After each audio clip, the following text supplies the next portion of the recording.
ที่มีแต่ความมืดมิดแล้วเริ่มนึกคิดถึงเรื่องเก่าๆของเฮาสองเพราะเหตุอันใด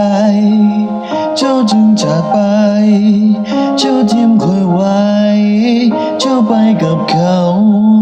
เพราะเหตุอันใดเจ้าจึงจากไปเจ้าทิ้งคอยไว้เจ้าไปกับเขาได้มาพบกับเจ้าในมื้อนี้บ่ได้คิดอหย่างหลายจะกะฮู้ลาติคอยนั้นคิดฮอดเจ้าทุกวินาทีแต่เดี๋ยวนี้เป็นหยังเจ้าบ่สนคอยนี้จะมาอยู่ใกล้กันจะก็ยังแนมเข้าจะบ่ค่อยนั่งข้างจะก็ยังบ่เว้าและสิเฮ็ดจังใดความรักของเฮามันสิดีคือเก่ามันคงเป็นไปบ่ได้เธอจะเป็นผู้หญิงแบบนี้จะบ่มักลำไรและบ่ได้สนใจจะมาเฮ็ดจังสิละแนวใดละก็สิพอใจ